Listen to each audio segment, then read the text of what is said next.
So hello and hi everyone, this is Abhishek. Welcome to Kalam PCS and this class will be part of 69th BPSC men's का जो quality इंरिचमेंट programme है उसके तहत ये class होने वाली है। ठीक है, और इस क्लास में will discuss the current affair topics. ठीक है, जो कि आपका GS1 का पार्ट है। अभी तक 3 सेक्शनल हो चुके हैं under our programme for 69 BPSC men's.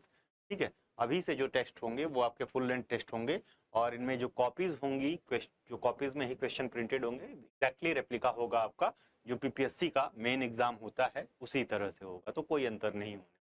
ठीक है, टोटल नंबर ऑफ क्वेश्चंस भी उतने ही होंगे, सारी कुछ चीजें उतनी ही। ठीक है, और इस वीक से लगभग 2 से 3 वीक, अभी 5 days in a week classes रहेंगी। अभी तक 3 रहती थी, उसमें कुछ लैग या ग्लिचेस आए हैं, तो उनको पूरा करने के लिए अभी हम 5 days in a week classes लेके आने वाले हैं। ठीक है, तो let's begin with our first topic which is Chandrayaan 3।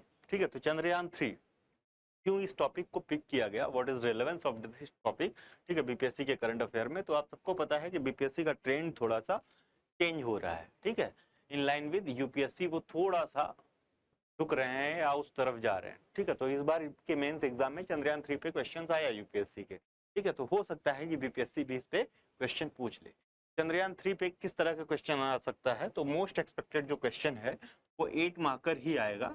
ठीक है, अगर 38 मार्कर आ गए, 8 मार्कर में आपको लिखने के लिए सफिशिएंट चीजें होंगी, 125 वर्ड 150 वर्ड में आप आराम से लिख पाओगे। लेकिन 38 मार्क्स में चंद्रयान 3 पे क्वेश्चन आ गया तो कैसे लिखेंगे, क्या तरीका होना चाहिए, उसको भी डिस्कस करते हैं, फिर हम टॉपिक देखें। लेट्स से कि चंद्रयान 3 अगर 8 नंबर का आ गया तो आपने चंद्रयान 3 लिख दिया।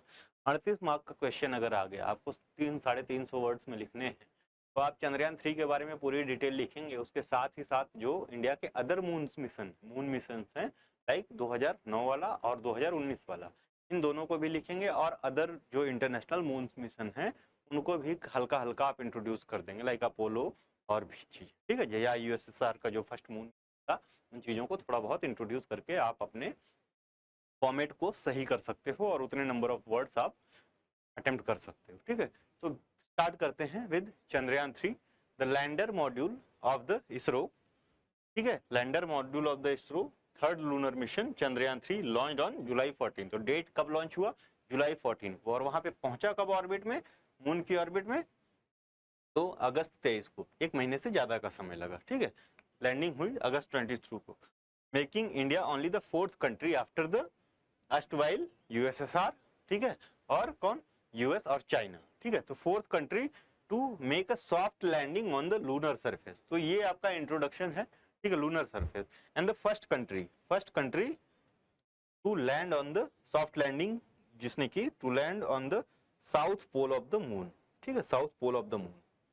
तो ये तो काफी न्यूज में रहा, मीम्स में भी रहा कि इंडिया पहली कंट्री बनी है। ठीक है, तो ये सबको पता है, तो इंट्रोडक्शन भी आपका यही रहेगा। ठीक है, जनरल लगेगा, बेसिक लगेगा, लेकिन इंट्रोडक्शन यही रहेगा। ठीक है, तो ये हो गया इसके बारे में कि कब लॉन्च हुआ, कब पहुंचा और इंडिया की पोजीशन क्या हुई। ठीक है, चंद्रयान 3 के लॉन्च होने के बाद इंडिया की क्या स्टेटस है, क्या स्टेज, किस स्टेज पे है इंडिया, वो सारी चीजें आपको बहुत साफ साफ लिखनी है। ठीक है, making India only the 4th country after the erstwhile USSR, China and US. ठीक है, to make a soft landing, कैसी landing, soft landing on the lunar surface. ठीक है, सॉफ्ट लैंडिंग। अगर लेकिन अगर साउथ पोल पे पूछ लिया तो India become the first country to land on the south pole of the moon. ठीक है, तो अभी तक देखते हैं, अभी तक जो लैंडिंग होती थी मूनर सरफेस में वो इक्वेटोरियल रीजन में होती थी, जो मून का इक्वेटोरियल रीजन था वहां पे लैंडिंग होती थी, और इंडिया ऐसी पहली कंट्री बनी है जिसने कहां पे, south pole of the moon land किया है। ठीक है, तो सारी चीजें देखेंगे। चंद्रयान 3 मिशन, ठीक है, सक्सीडिंग द चंद्रयान 2 मिशन, तो सारी टेक्नोलॉजिकल डिटेल्स लगभग वैसी ही हैं। और जो चंद्रयान 2 मिशन था, इसका भी जो लैंडिंग था वो साउथ पोल पे ही होना था, साउथ पोल ऑफ मून ही होना था, but this mission was a failure. ठीक है, जो चंद्रयान 2 था ये, ठीक है, is set to launch on Friday July 14, 2023 2:35 पे। ठीक है, तो ये जो है आपका पूरा है, क्या नाम है, ये आपका प्रोपल्शन मॉड्यूल है, लैंडर मॉड्यूल है, उस सारी चीजों को 1 बाय 1 करके हम देखें। ठीक है, ये कैसी ऑर्बिट है, तो ये इलिप्टिकल ऑर्बिट है। इलिप्टिकल ऑर्बिट में यहाँ पे लूनर सरफेस में गया, और ये 100 किलोमीटर की जो सर्कुलर लूनर ऑर्बिट है, यहाँ पे रोटेट करते हुए फिर सॉफ्ट लैंडिंग हुई है। ठीक है, तो 1 बाय 1 देखते हैं क्या क्या है। ठीक है, तो चंद्रयान 3 का ऑब्जेक्टिव क्या है, सबसे पहले तो क्वेश्चन यही आता है कि क्या ऑब्जेक्टिव है चंद्रयान का। ठीक है, तो achieve safe and soft lunar landing, पहला। ठीक है, और क्या है, deploy a rover for moon exploration, rover, ठीक है, रोवर किस लिए? मून एक्सप्लोरेशन के लिए। तो रोवर का नाम क्या है? प्रज्ञान। ठीक है, प्रज्ञान। ठीक है, तो ये चंद्रयान 2 में भी सेम नेम था। ठीक है, और जो आपका रोवर क्या है? प्रज्ञान। और लैंडर का नाम क्या है? विक्रम। ठीक है, तो ये नाम भी याद रखेंगे, थोड़ा सा इंपैक्टफुल लगता है। ठीक है, ठीक। तो क्या है objective? Achieve safe and soft lunar landing. ठीक है, lunar landing on south pole, ये भी लिख सकते हैं, south pole of the moon. ठीक है, साउथ पोल। ठीक है, deploy rover for moon exploration. ठीक है, और क्या है? Perform in situ scientific experiment on the moon. और ये कौन करेगा? ये कौन करेगा? रोवर ही करेगा। ठीक है, लैंडर का काम बस लैंड करना है। लॉन्च व्हीकल कौन सा? जियो सिंक्रोनस सैटेलाइट लॉन्च व्हीकल। कौन सा? जियो सिंक्रोनस, GSLV मार्क 3, MK3। ठीक है, मार्क 3। तो ये आपका कौन था? लॉन्च व्हीकल था। Will place the integrated module in elliptical parking orbit, EPO। क्या है EPO? तो पहले तो सबसे पहले आपको समझना चाहिए कि ये GSLV क्या है? जियो सिंक्रोनस। तो वो जो सिंक्रोनाइज करता हो अर्थ की ऑर्बिट को। ठीक है, सिमिलर टाइम लगे अर्थ के उतना ही ऑर्बिट में जितना कि अर्थ का लगता है। ठीक है, तो क्या है? Geosynchronous orbit is an earth centre orbit. कैसी है? अर्थ सेंटर ऑर्बिट है, with an orbital period of 23 hours 56 minutes and 4 seconds which matches the earth orbital period. ठीक है, तो same as earth orbital period का वो जो आपका सिंक्रोनाइज करे या जो चक्कर लगाए। ठीक है, तो यही है आपका GSLV या जियो सिंक्रोनस है। सन सिंक्रोनस वो जो सन के ऑर्बिटल पीरियड को मैच करे। ठीक है, तो वो सन सिंक्रोनस हो जाएगा। ठीक है, LEO क्या है? लोअर अर्थ ऑर्बिट है, जो 36,000 किलोमीटर के आसपास रहता है। ठीक है, तो ये सारी चीजें आपको बारीकियां पता होना चाहिए, हो सकता है शॉर्ट में पूछ दिया जाए। ठीक है, तो अगर आप कुछ लिख रहे हैं तो उसके बारे में भी पता होना चाहिए। ठीक, चलिए। ठीक है, और ये क्या हमने पढ़ा था? यहाँ पे एक और चीजें पढ़ा था, एलिप्टिकल पार्किंग ऑर्बिट। क्या है? EPO। तो EPO क्या है? EPO is nothing. तो अभी जैसे इलेक्ट्रिकल पार्किंग, तो कोई चीज बराबर ऐसे नहीं है, तो थोड़ा सा ओवल शेप में इलेक्ट्रिकल पार्किंग ऑर्बिट। और ये लास्ट जो इलेक्ट्रिकल पार्किंग ऑर्बिट था, जो मून को ऑर्बिट कर रहा था, ये हमारा जो चंद्रयान 3 है, ये कितने किलोमीटर पे था? तो ये 100 किलोमीटर पे था। ये भी ध्यान दीजिएगा, 100 किलोमीटर पे था। ठीक है, तो ये तो रहा डिटेल कि कैसे लैंड हुआ। ठीक है, अभी क्या है? इंडिजिनियस पेलोड्स कौन कौन से थे? तो लैंडर मॉड्यूल था विक्रम, प्रोपल्शन मॉड्यूल था will carry the lander from the launch vehicle. जो लॉन्च व्हीकल क्या है? GSLV मार्क 3 से प्रोपल्शन मॉड्यूल जो है will carry the lander from the launch vehicle ejection till final lunar 100 kilometre circular polar orbit, जो EPO था वहां तक ये लेके जाएगा। और रोवर क्या करेगा? रोवर का क्या काम है? तो rover will carry out in situ chemical analysis of the lunar surface. Rover Pragyan है और ये इन सीटू क्या करेगा? केमिकल एनालिसिस करेगा मून्स के मून के रॉक का, सॉयल का, वाटर का। ठीक है, यहाँ पे क्या क्या केमिकल प्रॉपर्टीज अवेलेबल है। ठीक है, तो ये काम है आपके रोवर का। लैंडिंग साइड क्या है? सेम एज ऑफ चंद्रयान 2, ये भी लिख सकते हो, या near south pole of the moon at around 70 degrees latitude. 70 degree latitude of what? Of moon, not of earth. ठीक है, तो ये मत समझिएगा कि 70 डिग्री लैटिट्यूड ऑफ अर्थ, तो ये 70 डिग्री लैटिट्यूड ऑफ मून। तो ये आप इसका लैंडिंग पीरियड वो था, लोकेशन था। सब मेजर मिशंस टू मून, तो USSR का लूना था, Luna 1 2 3। Luna 1 was a failure, but काफी हद तक सक्सेस पाया था। रिटर्न करते समय ये क्रैश हो गया था लूना 1। ठीक है, ये ध्यान दीजिएगा। USA का अपोलो और आर्टेमिस, चाइना का चांग-1। ठीक है, चांगे-1। ठीक है, तो ये कुछ अदर जो है मून मिशन है अदर कंट्रीज के, और इंडिया का चंद्रयान आपको पता ही है। ठीक है, चैलेंजेस क्या है सॉफ्ट लैंडिंग में? सॉफ्ट लैंडिंग में चैलेंजेस जो चंद्रयान 2 को फेस करने पड़े, नॉट चंद्रयान 3। चंद्रयान 3 ने इन चैलेंजेस को एड्रेस किया। तो जो आपकी सेकंड स्लाइड में है सॉल्यूशंस, तो ये सारे सॉल्यूशंस को अडॉप्ट किया। ठीक है, और इसको यूज किया किसने? आपका चंद्रयान 3 ने। तो चैलेंजेस क्या थे सॉफ्ट लैंडिंग में, उनको भी देखना है। ठीक है, तो अनप्रिडिक्टेबल टेरेन था साउथ पोल का।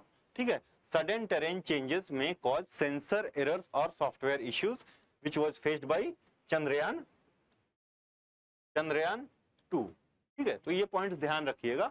ठीक है, क्या क्या ये बारीक पॉइंट्स आपको वो लग रहे होंगे बेसिक पॉइंट, लेकिन ये आपके आंसर्स को कहीं ना कहीं एनरिच करेंगे। ठीक है, तो चैलेंजेस जो चंद्रयान 2 को फेस करने पड़े ये भी आपको लिखना पड़ सकता है। ठीक है, क्योंकि इनका सॉल्यूशन किसने दिया, चंद्रयान 3 ने दिया। और क्या चैलेंज रहे, रैपिड डिक्लेरेशन, ठीक है sorry deceleration, going from 6000 kilometre per hour speed जो थी to a standstill without an atmosphere make it challenging. ठीक है, तो 6000 किलोमीटर पर आवर से जो आपका पूरा वो जो मॉड्यूल जा रहा है चंद्रयान 3 का, और वो चंद्रमा पे जाके एकदम स्टैंड स्टिल पोजीशन लेना अचानक से, वो एक चैलेंजिंग टास्क हो जाता है। ठीक है, तो उसको भी एड्रेस करना। Lunar dust is a major problem, dust can hinder cameras and cause inaccurate data. ठीक है, तो ये जो प्रॉब्लम थी, तो सबसे बड़ी प्रॉब्लम आपका यही जो पहला वाला था यही था।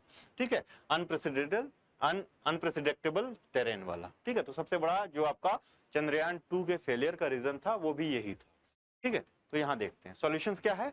एक्सपेंडेड लैंडिंग साइट, तो पहले जो लैंडिंग होती थी वो कम एरियाज में थी जो चंद्रयान 2 की थी। ठीक है, लैंडिंग साइट कितना एक्सपेंड किया, 500 इंटू 500 मीटर्स जो पहले का था, ये किसका था, चंद्रयान 2 का था।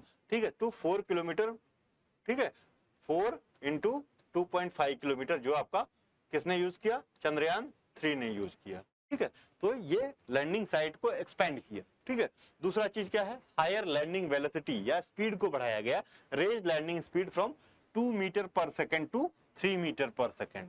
ये क्या इंश्योर करता है, कंट्रोल्ड डिसेंट इन वो करता है। Improve thrusters, reduce thrusters from 5 to 4। अभी कितने थ्रस्टर्स थे चंद्रयान 2 में, 5 थ्रस्टर्स थे जो थ्रस्ट प्रोवाइड कर रहे थे। इसमें कितना किया गया, 4 for better stability and equilibrium. ठीक है, तो जितने ज्यादा थ्रस्टर होंगे उतनी ज्यादा स्पीड वो थ्रस्ट वो करेंगे। थ्रस्टर क्या होता है, थ्रस्टर जैसे आपका बाइक है, बाइक में आप जितना थ्रस्ट वो देते हो थ्रॉटल, तो उसी तरह से इनमें भी है कि थ्रस्टर, जैसे जो आपकी 200 सीसी की बाइक है उनमें थ्रॉटल्स या थ्रस्टिंग बहुत ज्यादा होती है। हल्का सा एक्सीलेटर लिया तो वो काफी दूर पे रन से पहुंच जाएंगी, या टॉप स्पीड 90 की 2 सेकंड या 3 सेकंड में। जैसे बैटरी ऑपरेटेड जो व्हीकल्स हैं उनका थ्रस्टेशन बहुत ज्यादा है, क्योंकि उसमें मैकेनिकल वर्क तो होता नहीं, होता है लेकिन मोटर जो है वो तुरंत वो फुल स्पीड ले आता है। ठीक है, लेकिन वही जो मैकेनिकल इंजन होते हैं उसमें थोड़ा टाइम लगता है आने में। ठीक है, तो जितना ज्यादा थ्रस्ट होगा या थ्रॉटल होगा उतनी जल्दी वो फुल स्पीड पे आएंगी। तो 5 जो थ्रस्टर्स लगे थे तो उसमें वो स्पीड अचीव करना, फिर उसको कम करना थोड़ा मुश्किल होता था, इसलिए इसको रिड्यूस करके 4 किया गया for better stability and equilibrium. Stringent testing, ठीक है, तो number of testing was also improved. ठीक है, ज्यादा बढ़ा दी गई। Increased subjected equipments to moon like conditions and simulated lunar surface landings। ठीक है, तो यहाँ पे ही वो इन्वायरमेंट धरती पे ही या आपके लैंड पे ही जो लेबोरेटरीज थी वहां पे मून लाइक कंडीशन बना के उनको प्रॉपर टेस्ट करके तब वो लॉन्च किया गया। ठीक है, तो R&D ढंग की हुई थी, ये बस बात कहने का है पूरा सॉल्यूशंस में। एडिशनल एनहांसमेंट में क्या क्या हुआ, लार्जर सोलर पैनल्स यूज किए गए। ठीक है, जो आपका चंद्रयान 3 का मॉड्यूल था उसके लिए। ग्रेटर फ्यूल कैपेसिटी यूज हुई, लेजर डॉपलर वेलोसिटी मीटर लगाए गए, इंप्रूव्ड सॉफ्ट लैंडिंग सीक्वेंसेस का यूज हुआ। ठीक है, तो ये जो चंद्रयान 2 के चैलेंजेस थे उनके लिए एक प्रॉपर सॉल्यूशन था, जिसको आप लिख सकते हैं। थोड़ा बहुत आप वेग्ड भी लिख देंगे, लेकिन कुछ कुछ पॉइंट्स इसमें लिख देंगे तो वो मोर देन सफाइस होगा। ठीक है, चलिए एडवांटेजेस क्या है साउथ पोल लैंडिंग पे। ठीक है, क्यों इंडिया ने साउथ पोल को ही चूज किया, क्यों नहीं, वो भी जो है इक्वेटोरियल रीजन ऑफ मून पे लैंड किया। क्या रीजंस थे साउथ पोल ऑफ मून पे लैंड करने का, तो देखते हैं। क्रैटर्स जो आपके साउथ पोल्स पे, ठीक है, जो क्रैटर्स हैं, ठीक है, जो एस्टेरॉयड गिरने से जो गड्ढे हुए हैं, ये तो आपका जो है जितने भी आपके मून मिशन हुए, चाहे लूना हुआ चाहे आर्टेमिस हुआ, सबकी लैंडिंग साइट्स यही है। ठीक है, और ये जो साउथ पोल है यहाँ पे जो भी है वो डिटेल एनालिसिस हो चुका है। ठीक है, लेकिन यहाँ के जो भी ज्योग्राफिकल फीचर्स हैं साउथ पोल के, वो अभी अनटैप्ड हैं। अनटैप्ड कहना गलत होगा, अनटैप्ड बेसिकली उस चीज के लिए यूज होता है जिस रिसोर्सेज का वो दहन ना हुआ हो या यूज ना हुआ। ठीक है, या एक्सप्लॉइट ना हुए हैं वो ये रिसोर्सेज, अनएक्सप्लॉइट रिसोर्सेज। ठीक है, तो वहां पे तो हम एक्सप्लॉइट करने जा ही नहीं रहे हैं, अभी तक किसी ने एक्सप्लॉइट नहीं किया। ठीक है, बट अनटच्ड है, better word would be untouched. ठीक है, तो इन ये ऐसे रिसोर्सेज लाइक क्रैटर्स हुए, ठीक है, या कुछ भी हुए जो अनटच्ड है बाय मैंस या बाय नेचर, क्योंकि यहाँ पे सनलाइट पेनेट्रेट नहीं करती, ठीक है। Craters untouched bye sunlight for billions of year, offering N undisturbed record of the solar system origin, यहां से पता चल सकता है, ठीक है, क्योंकि वहां पे सनलाइट आती ही नहीं, ठीक है। Holds water in permanently shadowed craters, a potential resource for the future missions, ठीक है। तो पता चल जाएगा भाई मून पे जा रहे हैं, वहां पानी मिला फ्यूचर मिशंस के लिए, तो अगर पता चला कि आपको वहां पे पानी है तो वहां पे सर्वाइवल थोड़ा सा इजी हो जाएगा थोड़े दिन के लिए, ठीक है। और भी चीजें हैं, ठीक है, तो वहां पे ज्यादा एक्सप्लोरेशन करने से जो है नई चीजों की जानकारी मिलेगी, तो नई चीजें जितनी भी मिलेंगी वो कहीं ना कहीं एड ऑन करती जाएंगी आपके साइंटिफिक रिसर्च को, ठीक है। और क्या है, strategic location for serving as a base for future space exploration या एक्सप्लोरेशन, ठीक है। तो ये बेसिकली दोनों पॉइंट्स एक ही हैं सेम, ठीक है। चलिए, और क्या है, rich in resources with traces of hydrogen, ammonia, methane, sodium, mercury and silver, ये भी आपके साउथ पोल ऑफ मून का एक एडेड एडवांटेज है, ठीक है, एडेड एडवांटेज है। तो ये आपका advantages of south pole landing, इसमें से 2 या 3 पॉइंट आप लिख देंगे तो that will be more than suffice, ठीक है। तो इससे ज्यादा पॉइंट है भी नहीं, ठीक है, तो यही मेन पॉइंट्स है। चलिए आगे देखते हैं प्रीवियस मून लैंडिंग्स, ठीक है। प्रीवियस मून लैंडिंग्स कहाँ हुई, तो इक्वेटोरियल रीजन्स ऑफ मून्स पे हुई। बल्क प्रीवियस लूनर लैंडिंग्स, ये जो आप यहाँ पे देख रहे हो ना, ये सारे प्रीवियस मून लैंडिंग्स है। तो ये क्या है, डोल्ड्रम वाला ही एरिया। डोल्ड्रम क्या होता है, डोल्ड्रम इज जो आपका ये है इक्वेटर है, इससे इंडिया मतलब अर्थ का डोल्ड्रम का समझें हम कि अर्थ का डोल्ड्रम क्या होता है, तो 5 डिग्री जो है से यहाँ से 5, ठीक है, तो 5 डिग्री जो लैटिट्यूड नॉर्थ और साउथ जितना एरिया कवर करता है उसको हम डोल्ड्रम बोलते हैं, ठीक है। तो यही वाला जो इक्वेटोरियल रीजन है या डोल्ड्रम ऑफ मून, ज्यादातर लैंडिंग यहीं पे हुई, ठीक है, क्योंकि इजी था लैंड करना ना, प्लेन था, ठीक है, और लैंड करना इजी था, और पहले के रिकॉर्ड्स थे, एक्सपेरिमेंट्स थे, ठीक है, फाइंडिंग्स थी कि यहाँ पे आराम से लैंड किया जा सकता था, तो इजी था, ठीक है। तो equatorial region landings are easier and safer, क्योंकि उसके बारे में डेटाज अवेलेबल है। More hospitable terrain and temperature for long term instrument operation, ठीक है, हॉस्पिटेबल टेरेन्स है, ठीक है, क्योंकि टेरेन्स एकदम प्लेन है वहां पे, और इन कंपेयर टू साउथ और नॉर्थ पोल, ठीक है, और अबंडेंट सनलाइट है, ठीक है। तो फेसिंग जो है अर्थ साइड, तो सनलाइट है तो थोड़ा सा जो है वो चिलिंग इफेक्ट भी कम रहेगा, ठीक है। तो ये देखिए कोपरनिकस सेंटर है, इसको कहते हैं, जो बल्क ऑफ प्रीवियस लैंडिंग्स जो आपके इक्वेटोरियल रीजन्स ऑफ मून्स पे हुई, तो इसको हम कॉमनली क्या बोलते हैं, कोपरनिकस क्रैटर, ठीक है। और ये जो नॉर्थ में इसके है वो सी ऑफ सेरेनिटी है, और ये जो है टाइको क्रैटर जो साउथ में पड़ता है, और टाइको क्रैटर के और साउथ में एकदम साउथ वाले उस पे जो आपका चंद्रयान 3 है वो लैंड किया था। तो ये है पोजीशन जो है चंद्रयान 3 के लैंडिंग की, कौन सी पोजीशन है, एकदम साउथ में। पूछे तो टाइको क्रैटर के नीचे Chandrayaan 3 landing site near southern pole, ठीक है, तो एकदम पोल पे लैंड किया था। तो ये पूरा आपको सी ऑफ सेरेनिटी जो नॉर्थ में पड़ता था, उसके बाद जो है कोपरनिकस सेंटर, उसके बाद टाइको क्रैटर, उसके बाद चंद्रयान 3 का आपका लैंडिंग साइट, ठीक है। तो ये है, तो इक्वेटोरियल रीजन्स का ये बेनिफिट था वहां पे लैंड करने के, इस वजह से सारे के सारे इंटरनेशनल मून मिशन जो हैं वो इस रीजन में लैंड हुए। तो नंबर ऑफ पॉइंट्स देख रहे होंगे जहाँ पे डिफरेंट मून मिशंस हुए। रशिया ने ही या फॉर्मली जो यूएसएसआर था इसने ही 3-4 कर लिए हैं, ठीक है, अभी वाला जो इसका फेल हो गया, ठीक। चलिए अभी देखते हैं क्या क्या पेलोड्स थे, क्या क्या यूज हुआ, कौन कौन से कैमरे गए हैं, कौन कौन से सेंसर्स गए हैं। तो ये भी जो है जैसे एडेड जो यूपीएससी में क्वेश्चन आया तो उस पर बेसिकली यही पूछना चाह रहे थे वो, तो इसके बारे में भी जानकारी पता होनी चाहिए। तो सबसे पहले रंभा एलपी है, लैंडर पेलोड्स जो लैंडर में गए, क्या क्या लैंडर में लगा हुआ था। तो जो आपका रंभा एलपी है ये क्या है, ये लैग्मुयर प्रोब है। क्या करता है ये मेजर करता है नियर सरफेस प्लाज्मा। क्या नियर सरफेस प्लाज्मा क्या होती है, near surface plasma is nothing but a group of ions and electrons, ठीक है। तो नियर सरफेस प्लाज्मा की डेंसिटी और इसमें जो चेंजेस हो रहे हैं विद टाइम उनको मेजर करने के लिए रंभा एलपी या लैग्मुयर प्रोब का यूज किया गया, किसमें, लैंडर में, ठीक है। अभी चेस्टे है, क्या है चेस्टे, क्या है, चंद्रास सरफेस थर्मोफिजिकल एक्सपेरिमेंट, ठीक है। इसका क्या काम है, तो ये कैरी करेगा, मेजर करेगा of thermal properties of lunar surface near polar region, ठीक है। क्या करेगा, thermal properties of lunar surface को मेजर करेगा। कौन करेगा, ये चंद्र का जो है सरफेस थर्मोफिजिकल एक्सपेरिमेंट। दूसरा है, तीसरा है इल्सा। इल्सा क्या है, instrument for lunar seismic activity. तो ये नाम से ही जाहिर है इल्सा का, तो लूनर पे जो भी सेस्मिक एक्टिविटीज हैं उनमें क्या चेंजेस हो रहा है, कैसे कितने मैग्नीट्यूड पे क्या हो रहा है, सेस्मिसिटी को मेजर करेगा बेसिकली ऑफ लूनर सरफेस, ठीक है। और उसके क्रस्ट में और मेंटल में क्या चेंजेस हो रहे हैं उनको भी मेजर करेगा। अभी रोवर में देखते हैं क्या पेलोड है। तो पहला है APXS, क्या है, अल्फा पार्टिकल एक्सरे स्पेक्ट्रोमीटर। इसका क्या काम होगा, तो ये मेजर करेगा केमिकल कंपोजिशन और इन्फर मिनरलॉजिकल डिटेल्स, ठीक है। केमिकल कंपोजिशन और मिनरलॉजिकल कंपोजिशन जो है को वो लूनर के ऑब्जर्व करेगा कि क्या है और क्या चेंजेस हो रहे हैं लूनर सरफेस पे केमिकल और मिनरलॉजिकल प्रॉपर्टीज में। तो ये किसका काम है, ये अल्फा पार्टिकल एक्सरे स्पेक्ट्रोमीटर का काम है। ये किसके साथ होगा, ये रोवर के साथ होगा।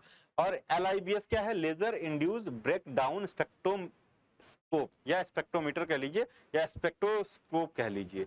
तो LIBS laser induced break down spectroscope, इसका काम है डिटरमाइन करना elemental composition like of what, magnesium, carbon, silicon, aluminium, इनका कंपोजिशन को एनालाइज करेगा। ये जो APXS है, अल्फा पार्टिकल एक्सरे स्पेक्ट्रोमीटर, ये इनको एनालाइज करेगा कि ये हैं, ठीक है, ये अवेलेबल हैं। और इनके जो आपके मिनरलॉजिकल जो कंपोजिशंस है, मेटल के जो कंपोजिशंस है या मिनरल्स के जो कंपोजिशंस है, वो laser induce break down spectroscope जो है वो उनको फाइंड करेगा, ठीक है। तो ये तो मान लीजिए कि मिनरल को फाइंड किया कि हाँ ये मिनरल प्रेजेंट है, APXS, ठीक है। Alpha particle X ray spectrometer minerals को या जो है आपके केमिकल्स को फाउंड किया वहां पे, ठीक है। उन केमिकल्स में या मिनरल्स में या सॉइल्स में जो भी प्रॉपर्टीज हैं, क्या क्या प्रॉपर्टीज हैं, जैसे मैग्नीशियम है या सिलिकॉन है, क्या क्या है, वो LIBS laser induced breakdown spectroscope का काम होगा।